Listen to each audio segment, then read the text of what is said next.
경의선 폭파에 대해서 좀 더 구체적인 정황들이 오늘 또 새롭게 알려졌습니다.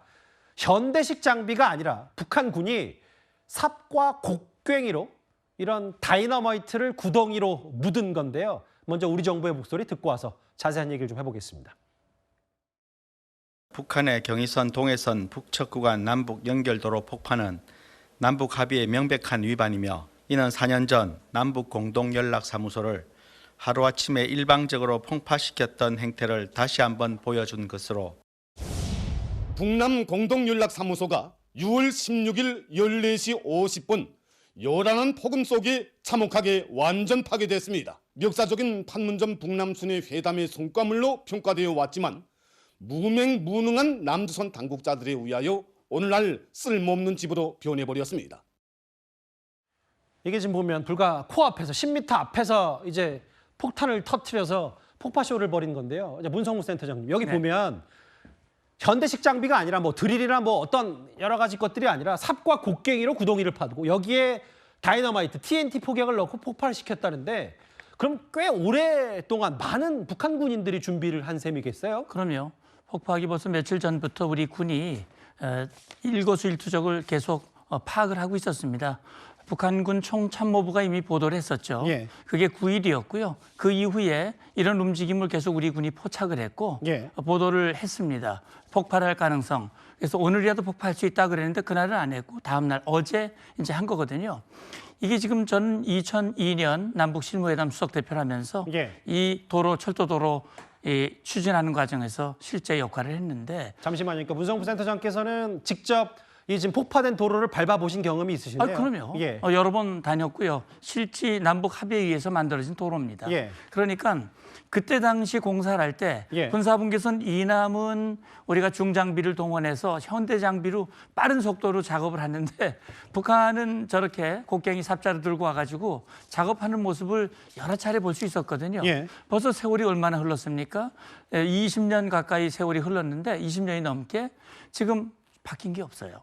지금도 저걸 폭파하기 위해서 곡괭이, 삽곡괭이로 구덩이를 파고 거기에 TNT를 묻고 다 수작업을 하는 이 상황이 북한이 발전이 전혀 안 되고 있다라고 하는 민낯을 보고 있습니다. 그러니까 한 200명이 투입돼서 오랜 시간 동안 이 삽과 곡괭이를 이용해서 팠다는데 그런데 이게 폭파쇼 하는 이유가 지금 아까 잠깐 화면에 나왔듯이 그 표지판 뒤로 뭐 굉음과 함께 엄청난 폭발을 내긴 했지만 저게 일부만 폭발을 했고 전면적으로 혹은 아예 완전히 끊어버리겠다는 도발 정도는 아니다는 평가가 있는데 왜 그런 얘기가 나오는 거예요? 그럼요. 그것도 군사분계선 딱 접경한 그 지점을 탁 해서 한 거거든요. 그리고 폭약을 묻고 거기에 흙을 다시 덮어서 폭약을 터뜨리는 순간 흙이 하늘로 치솟고 아마 제가 볼 때는 아마 연막탄 같은 것을 같이 넣어서 보여주기 효과를 극대화한 것이 아닌가 하는 생각이 드는데 예. 이렇게 함으로써 우리 대한민국 국민들에게 이제 봐라. 우리는 무인기 소동 말로만 참변 멸적하는 것이 아니고 예. 이렇게 행동으로 보여줄 수 있어. 이런 이 보여주기식 선전식이고요. 사실은 뭐 이미 작년 연말부터 예. 끊임없이 철도도로를 차단하기 위한 조치를 해왔는데 굳이 날짜를 딱 택해서 이렇게 한 것은 보여주기식이었다 이렇게 생각합니다. 그러니까 이제 합참이 비공개 브리핑에서 뭐라 그랬냐면 폭파했을 때 더 큰 비산효과 그러니까 막 모래바람, 뭐 모래폭풍 이런 거를 더 일으켜서 그럴듯하게 보이려는 의도지 경의선에 하나하나 촘촘하게 다 폭파한 건 아니다는 취지의 얘기를 했기 때문에 그러면 이게 지난번 4년 전에 있었던 그 남북 공동 연락사무소 폭파 그때보다는 좀 더 수위가 낮췄다고 보시면 되는 겁니까? 저는 그때 상황과 지금 상황과 좀 차이가 있어요. 어떤 부분? 왜 그러냐면 그 연락사무소 폭파는요. 이 김여정이 우리 탈북단체의 대북전단을 시비 걸면서 그걸 폭발했거든요. 그러면서 남측의 무능한 정권에 대해서 예. 실망을 했다. 그러면서 폭발을 시켰어요. 그러니까 그렇게 폭발을 함으로써 당시 문재인 정부가 성과로 자랑했던 예. 그 성과에 아주 치명적인 타격을 주는 거고요. 그리고 그걸 내부에 보도를 했습니다. 그때 당시 보도를 한 이유는 뭐냐면 결국 주민들이 남북 대화하고 하면 좋아질 걸로 생각을 했는데 전혀 경제 상황이 안 좋아졌거든요. 이렇게 안 좋아진 이유는 우리 지도자가 잘못한 것이 아니고 남측 때문이다라고 하는 것을 보여주기 위해서 대대적인 그런 걸 했는데 이번 같은 경우는 이제 김정은이가 남북 관계를 교정국 관계를 했고 남북 관계를 끊어내겠다라고 하는 것을 행동으로 보여주는 그런 거기 때문에 내부 보도는 필요 없어요. 그 내부 보도를 하면 북한 주민들이 실망할 겁니다. 아하. 북한 주민들은 오히려 길이 열리고 남쪽으로부터 물자가 들어오고 예. 자기들에게도 희망이 있어야 되고 그런데 끊었다 이걸 보도하는 것은 사실은 주민들에게는 별 좋은 반응을 얻을 수 없다는 그런 계산이 같이 깔려 있었다고 저는 봅니다. 그러니까 이번에 경의선 폭파쇼를 북한 매체가 내부 주민들에게 침묵하고 보도 안 하는 이유가 그런 부분이 있다. 그 옆서 이제 문성무 센터장 말씀하실 때 김교 보좌관이 고개를 크게 끄덕끄덕 하셨는데, 근데 이 부분인 거예요. 이제 경의선은 일단 이렇게 동해선 남과 북을 잇는 육로는 이제 판문점밖에 남지 않은 셈인데 여기에 김규엽 보좌관님 네. 합참이 분석하기로는 콘크리트 장벽을 설치한다는 얘기가 있더라고요. 네, 그렇습니다. 현재 북한이 진행 중인 여러 가지 어떤 한반도 두 국가론을 실질적으로 만들어내기 위한 작업 중에 뭐 하나로서 우리 국민들께서 오래전부터 보고 계신 거죠. 북한이 비무장지대에 특히나 북측 지역에 이제 예. 콘크리트 장벽을 세우고 있고 또 이중 삼중으로 철조망을 세우고 있는 작업을 하고 있습니다. 예. 하지만 저는 북한이 그 DMZ 전체 지역에 걸쳐서 콘크리트 장벽을 완성할 수 있을 것이냐에 대해서는 조금 의문입니다. 예. 왜냐하면 그 DMZ라는 것이 결국 뭐 직선 도로가 아니라 구불구불하지 않습니까? 예. 그 지역에 모두 그 콘크리트 장벽을 세우는 데 드는 비용만 약 2조 가까이 듭니다. 뭐 그러게요. 1.8조 내지 2조 정도 든다고 하는데 북한에 그런 돈이 과연 있을까가 문제고요. 아까도 뭐 삭과 곡괭이로 뭐 다이너마이트 심었는데 사실은 콘크리트 하기가 쉽지 않겠죠. 네, 그렇습니다. 그런 콘크리트 장벽을 세우는 것은 결국은 중장비가 동원이 돼야 되는 일이고 예. 그리고 단순 인력만 가지고는 할 수 없는 일입니다. 그리고 또 정말 많은 어떤 뭐 시멘트라든가 자재가 들어가야 되는데 북한이 과연 그걸 할 수 있는 능력이 있느냐가 첫 번째 의문이고요. 그리고 예. 그런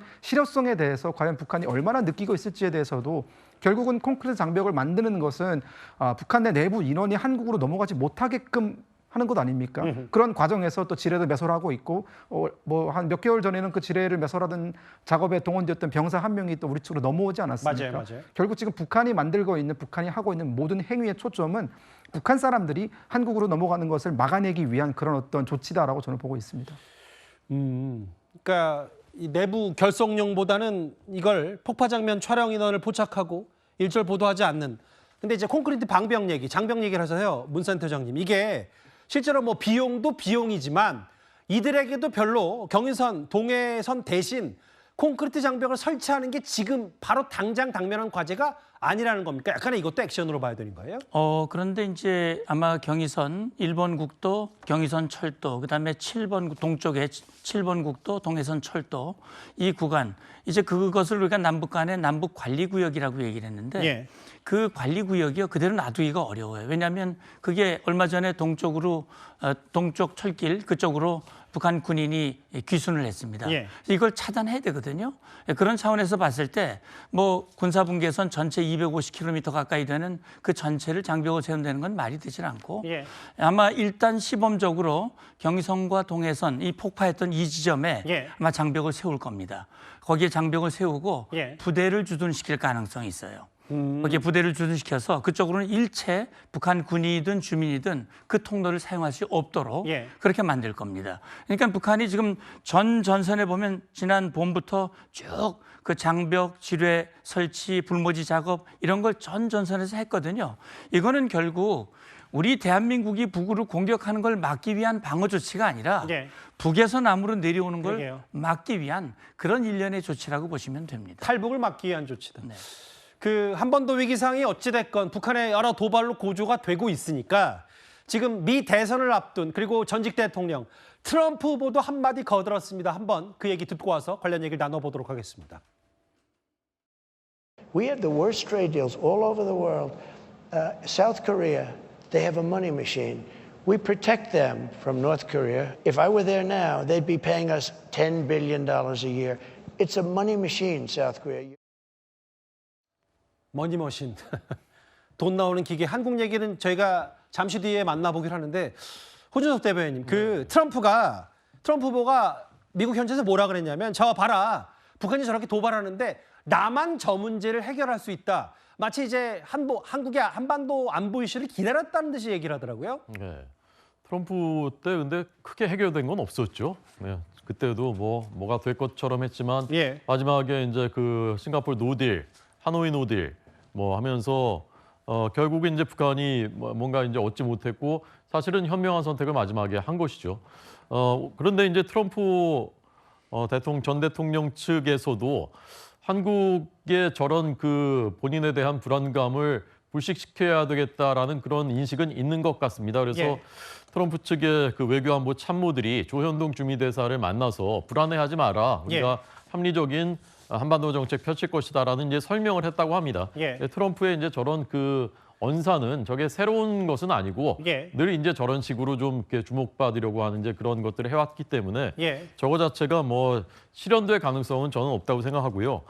저는 아까 이제 북한 그 정권이 최근에 보이는 행태 중에는 이건 이제 제 개인적인 생각인데 트럼프 집권에 대한 불안감도 저는 깔려 있다라고 생각합니다. 예. 왜냐하면 트럼프를 진짜 친하게 생각할까? 김정은도 예. 과거에 오히려 자기 친구라고 막 이렇게 하고 그러다가 마지막에 돌변해가지고 이제 노딜이 됐었던 그때 이제 기차 타고 다시 돌아가면서 얼마나 화를 냈다고 합니까 김정은이.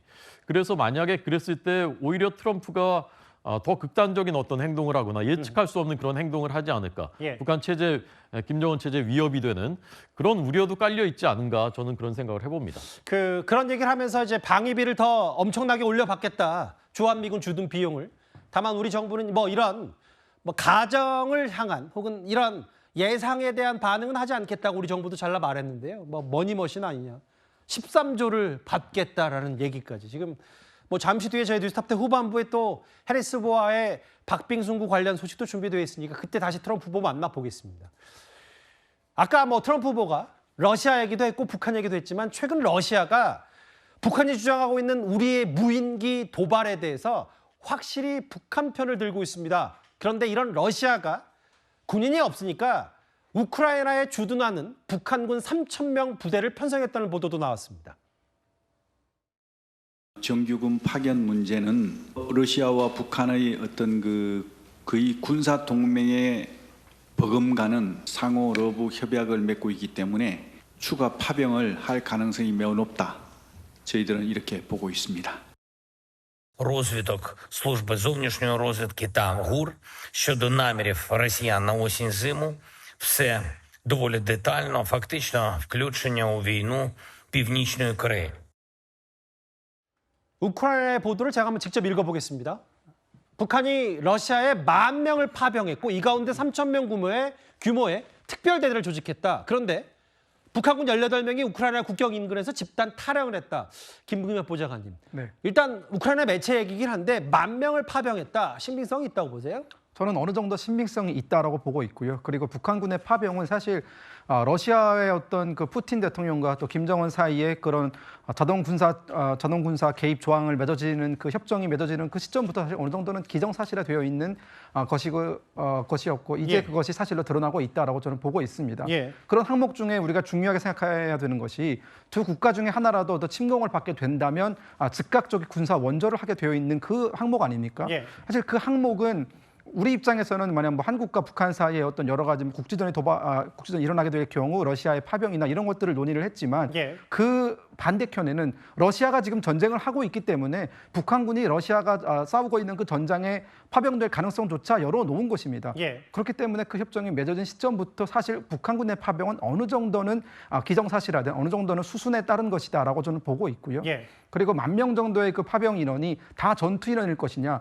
보도에 따르면 3,000명 정도가 대대급으로 만들어져서 이제 그 군사 활동에 들어가고 나머지는 공병으로서 어떤 지금 러시아가 불법으로 점거하고 있는 우크라이나 영토 내에서 그런 복구 작업이라든가 여기에 동원될 가능성이 상당히 높고 전투 인원은 우크라이나 언론이 밝힌 바와 같이 그 3,000명에 달하는 북한 군인들의 가능성이 있습니다. 그러니 어쨌든 정규군이 3,000명이고 공병까지 포함해서 여기 그 전장에서 수작업하는 사람들 10,000명까지 포함하면 북한 병력이 한 대략 100만 명 정도 봤을 때 꽤 많은 숫자가 지금 우크라이나에 파병이 된 건데 근데 저희가 좀 주목했던 건 구체적인 숫자에 18명이 탈영했다. 실제로 이게 외화벌이 노동자나 북한군이 해외 주둔했을 때 이탈자가 상당히 많긴 많잖아요, 사실. 네, 그렇습니다. 근데 지금 이 북한군 18명이 지금 탈영을 했다라는 소식은 상당히 놀라운 일입니다. 예. 그리고 이 사실이 어떻게 공개가 되었냐면요. 우크라이나 군은 러시아군의 어떤 여러 가지 무선 감청을 다 하고 있습니다. 아하. 그런 무선 감청 가운데서 지금 우크라이나군이 발견한 사실입니다. 사실 이거는 러시아 군이 지금 그 숲속을 찾아다니고 있고요. 이 북한군 병사가 탈영을 했고 이들이 지금 이 숲속 어딘가에 있다라는 것을 지금 무선을 주고받은 내용을 예. 파악을 한 것이기 때문에 어디까지나 이것은 우리가 사실로 봐야 되고요. 아하. 하루빨리 이 18명의 병사가 우크라이나군 진영으로 안전하게 갈 수 있기를 바라는 마음입니다. 이게 지금 사실은 우리가 그냥 경의선 폭파 또 쇼라고 치부할 게 그 정도의 수준이 아닌 게 문성부 센터장님. 이게 러시아가 계속 그 북한의 뒷배에서 여러 입김들을 불어넣으면서 북한을 지지하고 있고 폭파쇼뿐만 아니라 어쨌든 이 주둔한 우크라이나 주둔하는 북한 군인까지 이렇게 대거한다면 이 수순이 그냥 한반도 위기 상황에 그칠 건 아니기 때문에 여러 가지 우려들이 좀 나오는 것 같거든요. 네, 저는 김정은 입장에서는요. 러시아와 북한 간의 동맹을 완전히 쐐기 박으려고 하는 그런 의도가 있다 저는 그렇게 봅니다. 네. 그러니까 이제 인력을 보내서 러시아를 위해서 피를 흘리는 결과까지 우리가 희생을 하고 러시아를 도와줬는데 러시아 푸틴도 나에게 내가 원하는 걸 달라 이렇게 하기 위한 과정이고 또 인력을 파견했으면 그 인력에 대한 경제적 보상 또 군사 장비 기술적 지원이 틀림없이 있으리라고 생각을 합니다. 사실 그러면 지금 한반도 상황이 이렇게 예. 고조되고 어려운데 북한이 과연 그렇게 많은 인원을 보냈겠느냐 이렇게 의문점을 제기하는 분들이 계시는데 사실은 긴장을 고조시키는 것은 불가니 북한 김정은이 일방적으로 긴장을 고조시키고 예. 전쟁 분위기를 조성하고 있는 거거든요. 그러니까 한국과 북한이 공격을 할 일이 없는 것이고 그렇기 때문에 김정은 입장에서는 뭐 10,000명 같으면은 북한의 120만 명 중에 120분의 1, 1개 사단 정도를 뽑아서 보내는 것인데 예. 뭐 지금 그 정도 보내는 거 김정은도 할 수 있으리라고 저는 보고요. 그런 차원에서 봤을 때 러시아와 북한 간의 불법 밀착이 한반도에 미치는 그런 불안한 상황들 이런 것들을 예의주시하면서 예. 공동 우리 국제사회와 공동 대응을 해야 된다고 봅니다. 140만 명에 가까운 이제 북한 청년들이 탄원을 내고 있다. 군대에 입대하겠다는. 그리고 우크라이나에 파견된 10,000명의 북한군 얘기까지 하나하나 만나봤습니다.